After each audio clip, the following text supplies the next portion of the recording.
네, 안녕하세요. 오늘 함께 살펴볼 내용은요. 반려동물, 특히 이제 고양이와 함께 생활하시는 분들이라면 정말 흥미로우실 그런 연구 결과입니다. 네.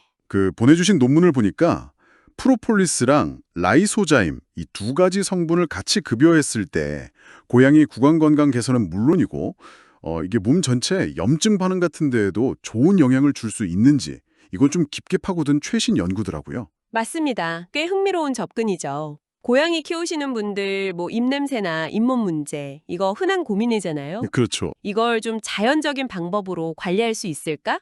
그리고 또 이게 단순히 입안 문제를 넘어서 전신 건강하고는 어떻게 연결될까? 그 부분을 오늘 연구 결과를 통해서 한번 핵심만 짚어보겠습니다. 네, 좋습니다. 자, 그럼 바로 시작해 볼까요? 네, 우선 고양이 구강 문제가 이게 생각보다 심각하다는 점부터 좀 짚고 넘어가야 할 것 같아요. 네, 중요합니다. 연구 보니까 고양이가 2살만 넘어도 열의 7은 그러니까 70% 이상이 치주 질환, 그러니까 잇몸이나 그 주변 조직에 문제가 생길 수 있다면서요. 네, 맞습니다. 상당히 높은 비율이죠. 입냄새, 이게 가장 흔한 초기 신호라고 하고요. 네. 구강 내 이제 세균 균형이 깨지는 게 가장 큰 원인인데요. 이걸 그냥 방치하면 단순히 입이 아프거나 치아를 잃거나 여기서 끝나는 게 아니라는 거죠. 아, 그게 다가 아니군요. 네.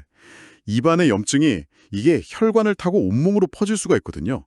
그래서 몸 전체의 염증 수치를 높이고 또 그 세포 노화를 촉진하는 산화 스트레스라고 하죠. 네네. 산화 스트레스, 세포가 녹슨다고 표현하시더라고요. 그렇죠. 그런 현상을 좀 가속화시킬 수 있다는 점이 중요합니다.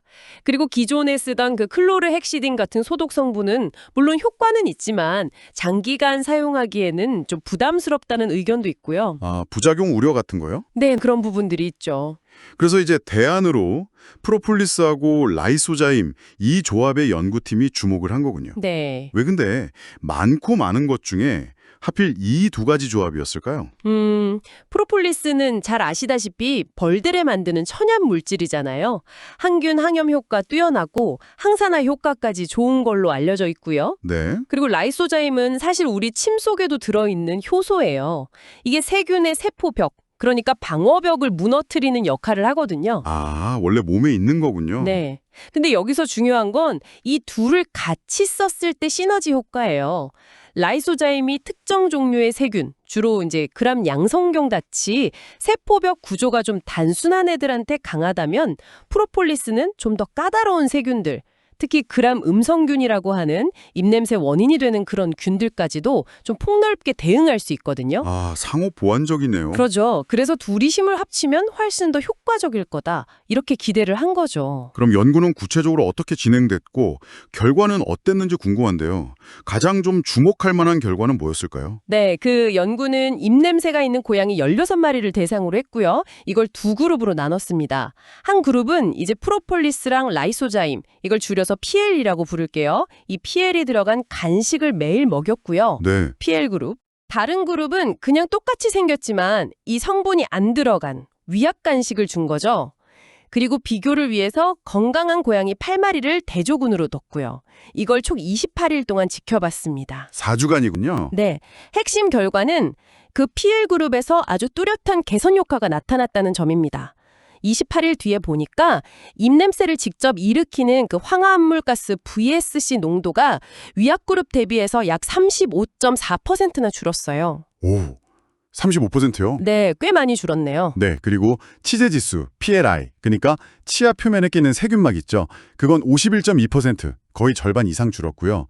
잇몸 염증 정도를 나타내는 치은염 지수, GI는 무려 61.0%나 감소했습니다. 와, 60% 이상이면 정말 네, 거의 건강한 고양이들 수준에 아주 가깝게 회복된 결과였죠. 와, 진짜 입안 상태가 눈에 띄게 좋아진 건데 근데 여기서 진짜 좀 놀라운 부분은 이게 몸 전체에도 영향을 미쳤다는 거잖아요. 그렇습니다.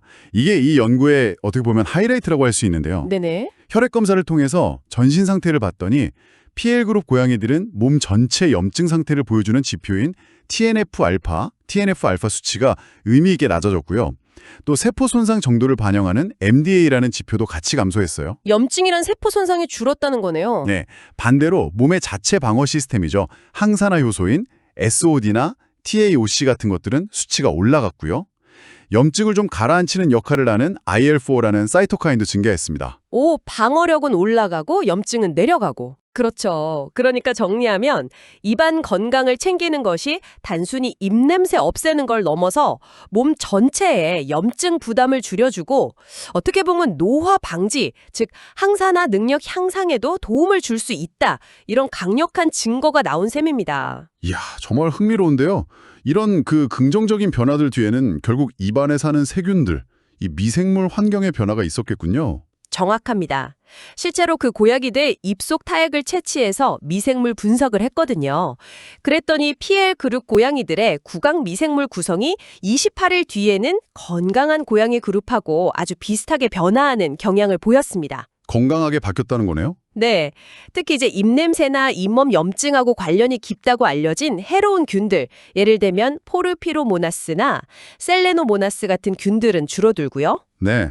상대적으로 좀 유익하다고 여겨지는 균들, 모락셀라나 버게엘라 같은 균들은 오히려 늘어나는 그런 건강한 방향으로 변화가 관찰됐어요. 유해균은 줄고 유익균은 늘고 이상적인데요? 네. 그리고 더 재밌는 건요. 특정 유해균, 예를 들어 포르피로모나스 같은 균의 감소가 실제로 구취 물질 VSC 감소나 잇몸 염증 지수 GI 개선과 통계적으로 관련이 있었고요. 아, 직접적인 연관성이. 네. 그리고 특정 유익균, 모락셀라나 루테이모나스 같은 균의 증가는 혈액에서 측정한 전신 항산화 지표 SOD, TAOC 개선과 관련이 있었다는 점입니다. 와, 그러니까 입속 미생물 변화가 입안 문제 해결뿐만 아니라 몸 전체의 상태하고도 진짜 연결돼 있다는 걸 딱 보여주는 거네요. 그렇죠. 입속 미생물이 구강 건강과 전신 건강 모두에 중요한 역할을 할 수 있다는 걸 시사하는 결과죠. 그렇다면 이 연구 결과가 이제 고양이를 돌보시는 우리 청취자분들, 여러분께 주는 메시지는 뭘까요?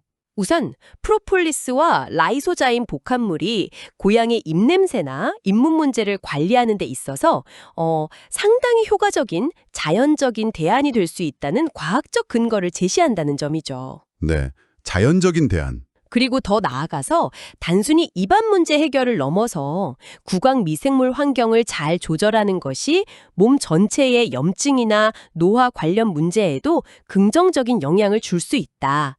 이른바 구강 전신축, 오럴 시스테믹 엑시스의 중요성을 다시 한번 강조한다고 볼 수 있습니다. 입과 몸의 연결고리? 이게 중요하다는 거군요. 네, 물론 이제 어떤 연구든 한계점은 있으니까요. 이 연구도 표본수가 16마리로 아주 많은 편은 아니고 연구 기간도 28일로 비교적 짧았다는 점은 고려해야 합니다. 네, 그렇죠.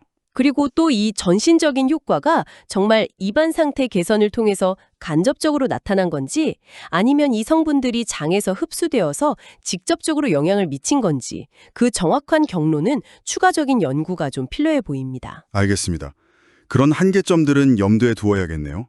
네. 오늘 살펴본 연구는 프로폴리스와 라이소자임 조합이 고양이 입냄새 같은 어떻게 보면 겉으로 드러나는 문제를 넘어서 우리 눈에 잘 보이지 않는 몸속의 염증이나 산화 스트레스 관리에도 도움을 줄 수 있다는 아주 흥미로운 가능성을 열어준 것 같습니다. 네, 그렇습니다. 단순히 증상을 덮거나 완화시키는 게 아니라 입속 미생물 생태계 자체를 좀 더 건강한 방향으로 바꿀 수 있다는 접근법이라는 점이 저는 개인적으로 참 인상 깊었습니다. 네, 맞아요. 고양이 구강 건강 관리가 단순히 입안 청결 문제 이걸 넘어서 전반적인 삶의 질이나 또 건강 수명에도 얼마나 중요한 영향을 미치는지 다시 한번 생각하게 하는 그런 결과라고 생각합니다. 네. 마지막으로 이 방송을 듣고 계신 당신께 이런 질문을 한번 던져봅니다. 우리 고양이의 건강관리에 있어서 오늘 이야기 나눈 것처럼 입과 몸 전체의 이런 연결고리를 이해하는 것이 앞으로 어떤 새로운 관리 방법이나 혹은 습관으로 이어질 수 있을까요?